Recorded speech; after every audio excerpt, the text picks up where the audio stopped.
Hey guys, Cyclomania here. I'm real excited about this video that I'm posting right now because my saltwater frag tank is up and running. It has been running since yesterday. I went and purchased 3 chromies yesterday to get the tank cycled. I went ahead and filled the bio sand filter after removing all the sand. I went ahead and filled this up with live rock,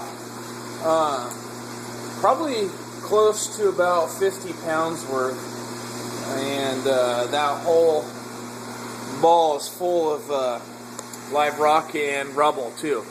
So it took a while to fill up the RO. There's those chromies. I don't know if you can see them.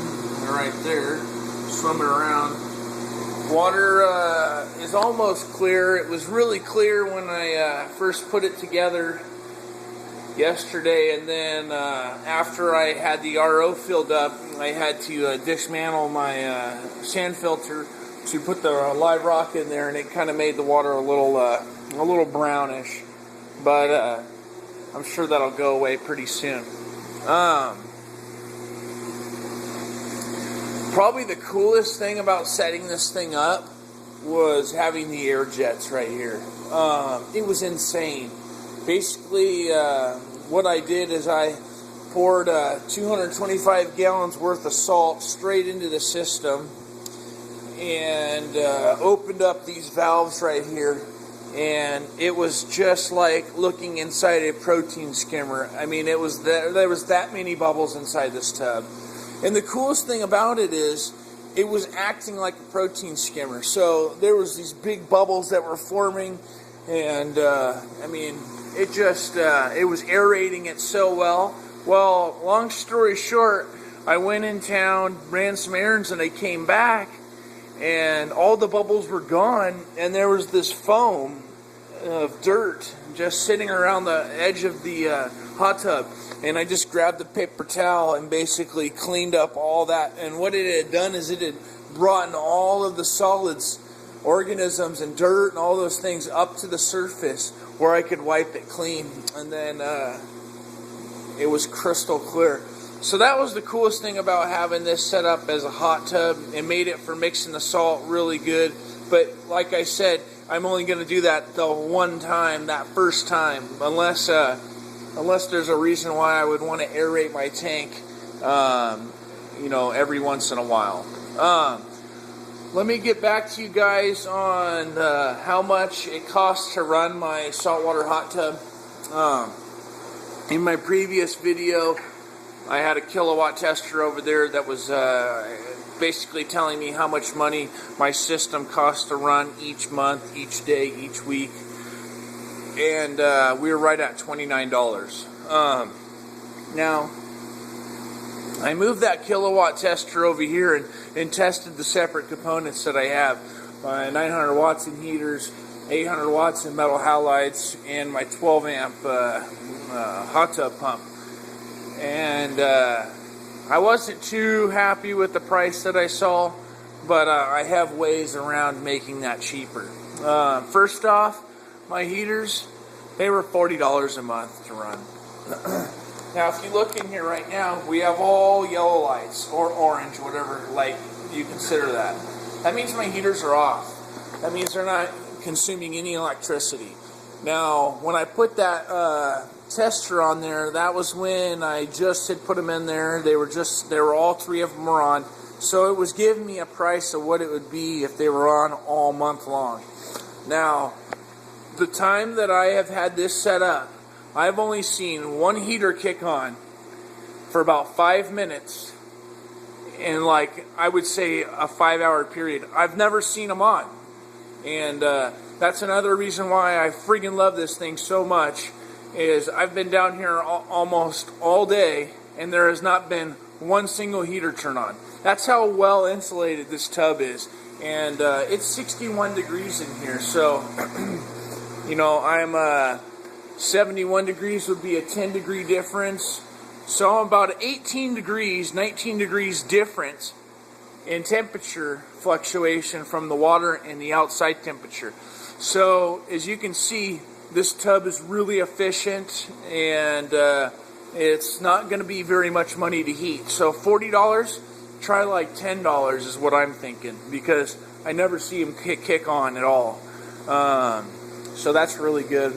I'm really impressed with Aqua Heat's 300 watt heaters. They're titanium rod ones. My thermometer's sitting right at 77, and that's what I have those set at. So they do a really good job. I tested the metal halides out. These, at least these two 800s, they were at $40 a month. So they're only going to be on for 12 hours a day. So we're going to have to break that down to $20 a month. So we're at $20 here, $10 here. So we're at $30 just at heat and lighting. This was the most expensive thing. This runs at about 10.8 amps. I have some ideas on how to make this cheaper. And basically what I would do is I would have it on a cycle where the timer would kick on and it would run full power during the night. And somehow I got to figure out how I can get it to switch to a low setting, because it has two options, and run that low setting at night. I'm trying to figure out how I'm going to do that, or do I just shut her down at nighttime? And I have high door pumps or whatever that keep the circulation going. What about my bacteria in here? Does it stay alive? Not sure. I got to figure that all out. So $30, $40, that's $70 a month to run. Pretty expensive, but not too bad. I think it's a small price to pay. I don't drink, I don't smoke, so you know, this is my hobby. This is where my money goes, you know, and it's fun. So $70 a month is a small price to pay for hours and hours of fun, especially when this thing is producing coral and I can turn a profit off of that. So I hope you guys enjoyed the hot tub. There's a few of you guys out there that have been disliking my video, which I think is kind of funny, but you know, I guess not. This isn't everybody's specialty on liking a tank that looks like this, but hey, it works for me. I got the Sonoma hot tub off of Craigslist for free a couple years ago. I paid $50 for this setup right here. I paid $12 for my carbon reactor. I paid $45 for my metal halides. You know, I paid under $100 for my heaters. You know, this tank didn't cost me much money, and that's why I think it's so awesome. I have a 240-gallon tank for next to nothing that would cost most people thousands and thousands of dollars to even set up. So I just wanted to show you guys, hey, it's possible to do this cheap. I'm in a 2-car garage, nothing too big, and it barely takes up any room. I didn't have to run any special power for this. And you know, I just hope more of you guys out there will get the idea of converting a hot tub over to a saltwater tank, or even a breeding tank. And, you know, that was the first plan that I had with it, was to use it for breeding cichlids. But you know, the coral farm thing, it really caught my eye, and I'm really interested in it. So I'm going to go ahead and hit it full bore. One other thing, we were trying to figure out how many gallons the hot tub was, and there was a guy out there that was thinking it was around 349 gallons. Long story short, my water line's right where you see it, right above that blue mark. I dumped a bucket of 225 gallons worth of sea can reef salt, and it brought it at 1.024, and I went ahead and added it all the way up to 240 gallons, and right now I'm at 1.026. So, excuse me. So I'm thinking that right where my water level is, I'm right at 225 or 240 gallons, and yeah, so I'm a lot smaller than what I thought. I was going to have to buy another heater, but the things have been so efficient that I'm not going to have to do that. now I have an idea of when dosing and all that stuff, so I have that all figured out gallons wise. So my next thing that I got to build, guys, is the whole frag rack system.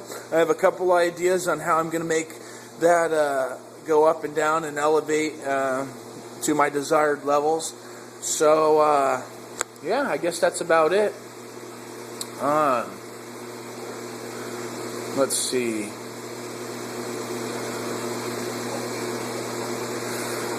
Yeah, so I guess, you know, I've been talking to a few people. I would like to get some other people's opinion out there, but, you know, it could take up to a year for this thing to fully cycle. So, you know, the people that I've been talking to are pretty knowledgeable people when it comes to saltwater. You know, one's a local fish store owner, and, you know, he told me, hey, just start adding stuff about a week or so from now.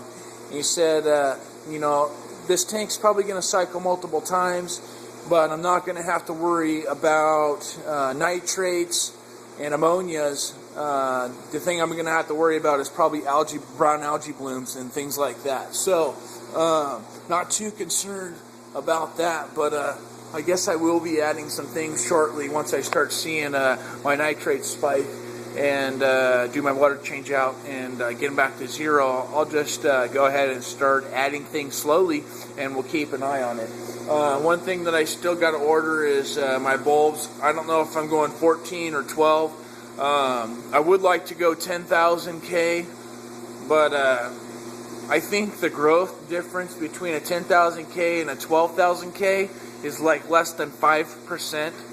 And I'd rather go with the more bluish bulb to get my corals less brown than they would be if they were on a 10,000 K.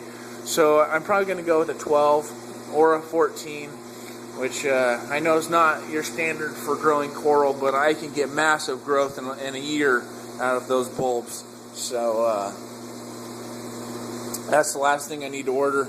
I'm thinking about doing away with the other 400 watt metal halide just because they're so expensive to run. I can get a 8 bulb 256 watt or no 396 watt T5 fixture over here running on all antennics, and this would be a great section for some really nice frags right here. So, or either run that 8 strip down this way. I don't know. I'll get it figured out. But that concludes my video, guys. I hope you guys enjoyed my saltwater tank and all my other videos, and I'm just glad that I was able to do something in my price range and something so big for such a great price. So stay tuned for my next update videos, which will probably be either tonight or the following week when I start adding some other creatures to the system. I will be ordering a mated pair of clownfish and my cleanup crew. So those will be the next things to look forward to. I'm going all snails, no hermits, and the reason for this is I'm not going to have any structure, basically rock structure in here. I will acquire live rock through time, but I just have a huge area right here that the snails can clean and hermit crabs just aren't going to be able to get to. So, thanks for watching, guys, and keep subscribing, keep liking. My check out your waterfall video. Last time I told you guys was at like 30,000 or 28,000. It's at 39,500 and something. The thing got 11,000 hits just this week. And just want to say thanks. That's to all the likes. You know, there's about 37 likes on that video, and that's the reason why I got so many hits on that video. I do have a Google AdSense set up on my YouTube, so I monetize some of my videos. So the more likes that you guys give me, the more money it makes me to, you know, pay for my power bill, purchase things for my my cichlid fish room, and who knows, maybe I can start giving away prizes and stuff depending on how much money I make. To tell you the truth, I've only made like $10 in 2 months off of Google AdSense, and you know, that just covered you know, a thing of fish food. So it's not like I take much time in these videos. I just come out here and shoot them and post them on the web. So if you guys like my video, like them and help my videos make money so I can feed my hobby. Thanks, guys.